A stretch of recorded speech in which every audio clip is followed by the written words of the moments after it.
ustedes que fue el mejor de matemáticas? Uno, dos. ¿Quién más fueron los mejores de matemáticas? Los que eran medio, que a veces les iba bien y a veces les iba mal en matemáticas. Levante la mano. ¿Listo? Y los que eran negados para las matemáticas. ¿Sí? Entonces resulta que esta señora investigó y dijo, pero es que, y ahí es donde vamos a empezar ahorita a hablar de lo que es la segmentación y la, ¿cómo se llama lo que hacemos nosotros? Nanosegmentación. ¿Sí? Nanosegmentación de la política. ¿Sí? ¿Por qué? Porque es que en el salón de clase creen que todos nos gustan las matemáticas por igual, todos. Entonces cuando uno empieza a ver multiplicación por 3 cifras, hay algunos que solamente iban en una cifra, otros que iban en 2 y hay otros que iban en 3 y otros que ya estaban con su papá haciendo derivadas y cálculos, ¿cierto? Y resulta que nuestra educación se hizo como en la época en donde se estudió la revolución industrial, donde arrancó la revolución industrial. Entonces son salones de clase que no son como estos, sino son salones de clase en donde todos los alumnos son iguales. Todos los alumnos son iguales. Y resulta que todos los cerebros no son iguales. ¿Listo? Todos los cerebros no son iguales. Entonces lo que quiero es llegar a ustedes para que todos entiendan el poder de las neurociencias. Entonces esta señora dijo, no puede ser igual. Vamos a coger estos videojuegos y vamos a simular que fuera el salón de clase. Entonces a los niños que medio les iba bien, entonces les dijo, bueno, este es tu reto, ¿no? Este es tu reto, este es tu desafío, este es tu desafío. ¿Y tú qué quieres sacar? A todos les voy a poner 5 sobre 5, todos van a sacar 5. Simplemente dime, ¿tú qué vas a lograr? ¿Tú qué vas a lograr? ¿Tú qué vas a lograr? Y todos los niños aprendieron matemáticas. Y todos llegaron hasta el 10º nivel, pero en una forma diferente y en una velocidad diferente. O sea, todos tenemos la misma capacidad, todos podemos tener el mismo cerebro, pero todos no aprendemos a la misma velocidad y la misma forma. Entonces esta señora empezó a cambiar la educación. Y así como la matemática, se empezó a cambiar la historia. Entonces cuando había la historia, resulta que el cerebro funciona por movimiento. ¿Sí? Esa liebre, ¿se acuerdan de la liebre que teníamos? Esa liebre hembra se queda mirando al león, ¿no? Párate, por favor. Con gusto. Se queda mirando al león. Soy león. Quédate quieto. Quieto. ¿Qué pasa cuando el león hace esto o se mueve? ¿Qué pasa con la liebre? Sale corriendo. ¿Por qué la liebre reacciona ante el movimiento? ¿Sí? Hace esto. Que yo me voy. ¿Cierto? ¿Por qué? Porque la liebre sale corriendo es por el movimiento. El cuerpo humano funciona como movimiento. Voy a dar chance. Si yo estoy acá y les digo, vamos a hablar de las neurociencias. Realmente yo soy experto en neurociencias. A mí me gusta hablar de neurociencias. A la piscina va. Espera la piscina. Espera la piscina. No genera movimiento en su cerebro. ¿Sí? No genera ningún movimiento. ¿En qué tiene que ver eso con la política? Hay políticos diferentes, ¿no? Hay políticos que son mucho más expresivos. Hay políticos que realmente son expresivos. Y hay políticos que despiertan a todo el mundo, ¿no?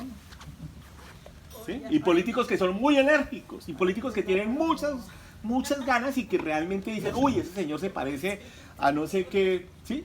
A un prócer de la independencia aquí de Ecuador. Entonces aprendimos que el cerebro se mueve por movimiento. El movimiento. Entonces estábamos estudiando a Napoleón. Entonces esta señora les dijo, no, pero ¿cómo van a estudiar a Napoleón?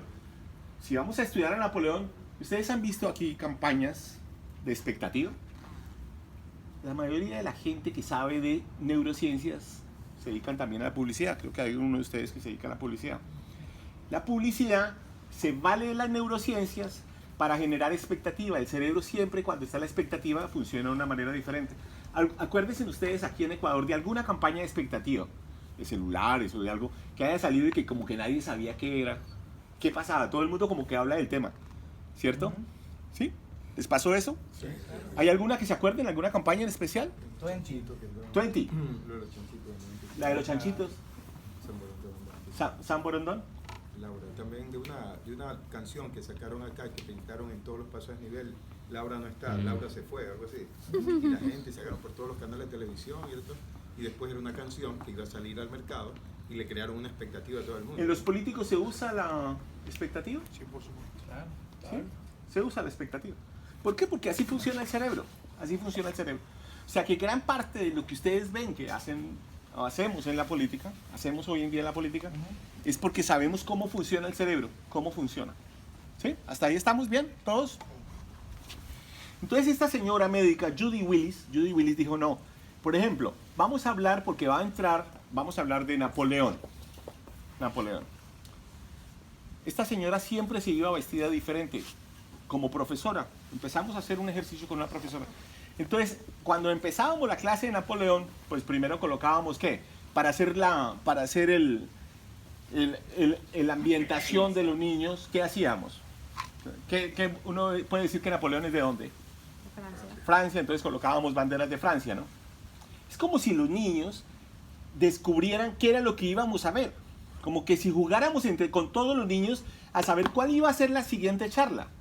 Ahora más adelante yo les voy a poner ejemplos y ustedes me dicen eso cómo lo aplicamos a la política, para que vayan pensando, porque ustedes son un grupo político. Entonces empezaron a colocar afiches por todo lado y los niños, cuando llegó el momento, que era la siguiente semana, de hablar de Napoleón, su cerebro estaba impregnado de Napoleón. Pero el día que llegaron de Napoleón, la señora llegó con... ¿Ustedes se acuerdan del sombrero de Napoleón? Sí. ¿Cómo era? ¿Cierto? La profesora llegó con el sombrero de Napoleón. Estaba disfrazado todo el salón como si estuviéramos en esa época. ¿Sí?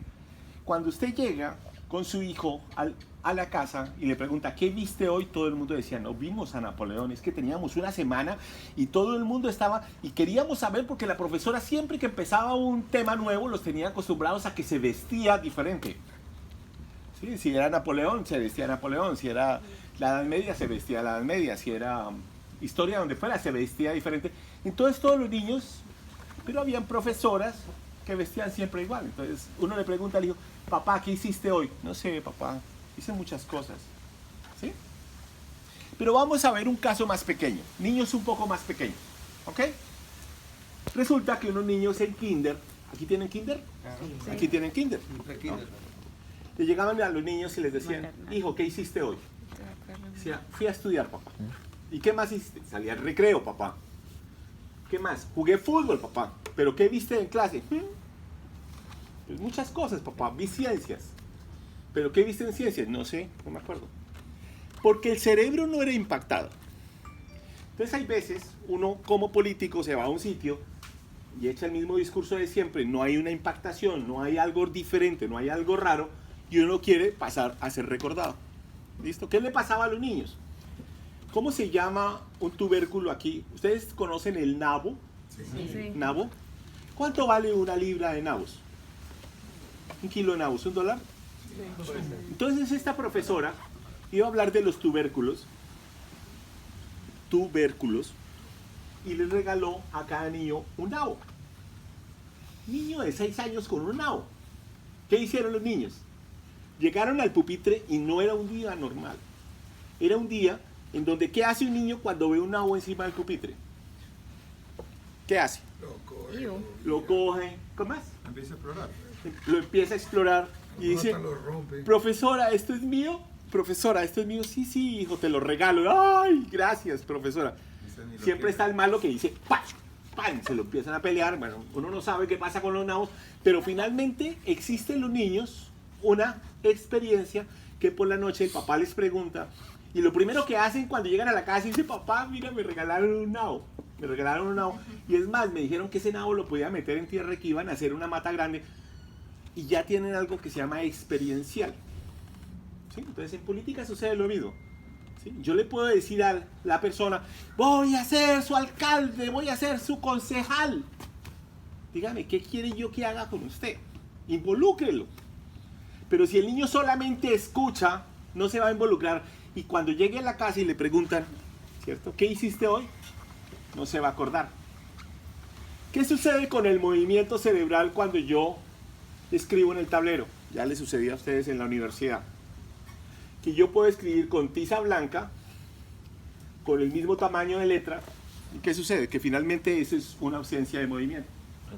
Si yo coloco letras grandes, cambio de color de tiza, no sé si ahora se usa así tiza o solamente son pantallas digitales, computadores. Entonces, por ejemplo, empezábamos a estudiar la longitud. La longitud. Entonces decía la profesora, la longitud está expresada por el metro. El metro es esta cantidad. ¿Eso le importa al niño? No, no tiene mayor, ¿no? Pero entonces en la longitud de pronto veía una gran foto y veía al niño, el enano más pequeño de la Tierra contra el hombre más alto. ¿Esa foto se le olvida al cerebro? No se le olvida al cerebro, ¿no? ¿Quieren que les haga un recorderis y les diga, por ejemplo, algo que de pronto quedó impregnado en su cerebro hace 15 años y ustedes me van a decir, este man está loco, ¿no? Yo les voy a decir que ustedes me van a decir exactamente qué estaban haciendo en un momento dado, cómo estaban vestidos, a quién llamaron después de que sucedió eso. ¿Hacemos el reto? ¿Les parece? Sí. Para saber si su cerebro puede quedar impregnado o no de un tema. Entonces, por favor, todos cierran los ojos. Todos cierran los ojos. Van a haber personas que no se acuerdan. Bueno, por favor, cerremos los ojos totalmente, todos. Cerremos los ojos. Me falta una persona sin cerrar los ojos. Cerramos los ojos. Se van a acordar